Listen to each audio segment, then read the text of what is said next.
Hi అందరికి matter ఏంటంటే నేను మన వాళ్ళ ఫ్రెండ్స్ అయితే ఆలూరుకోనకి అయితే పోయినాము. మన వాళ్ళ ఫ్రెండ్స్ అయితే తాడపత్రిలో జాయిన్ అవుతారు మాతో పాటు. మన వాళ్ళ ఫ్రెండ్స్ కూడా వచ్చినారు. మధ్యలో అయితే టిఫిన్ చేసి ఇంకా స్టార్ట్ అవుతాము ఆలూరుకోనకి. స్టార్ట్ అయ్యి దగ్గర కూడా వచ్చినాము. ఆలూరుకోన ఇటు నుంచి 2 కిలోమీటర్లు ఉంటుంది. ఒకనైతే ఉంది కదా, అదైతే మన అనంతపురం డిస్ట్రిక్ట్ లోనే అతిపెద్ద సోలార్ పవర్ ప్లాంట్. అదైతే పోయే కొద్ది వస్తానే ఉంది.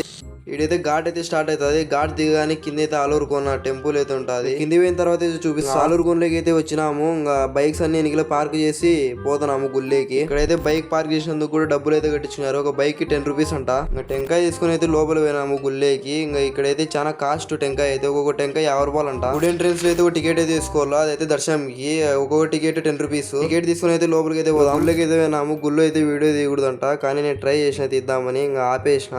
దర్శనం అయితే అయిపోయింది. టెంకాయ అయితే కొట్టేసినాము. ఇంకా బయటికి అయితే పోదాము. గుడి బయట అయితే ప్రసాదం అయితే పెడతాండ్రి. ఇంకా ప్రసాదం పెట్టించుకొని అయితే ఒకసారి కూర్చొని అయితే తిన్నాము. ప్రసాదం అయితే బియ్యం పాయసం అయితే పెట్టినారు. టేస్ట్ అయితే సూపర్ ఉండే. ప్రసాదం తిని వాటర్ ఫాల్స్ దగ్గరికి అయితే స్టార్ట్ అయినాము. నెక్స్ట్ పార్ట్ 2 లో అయితే వాటర్ ఫాల్స్ అయితే పెడతాను. ఇంకా ఈ వ్లాగ్ అయితే ఇంతే. నెక్స్ట్ వ్లాగ్ లో అయితే కలుసుకుందాం. బాయ్.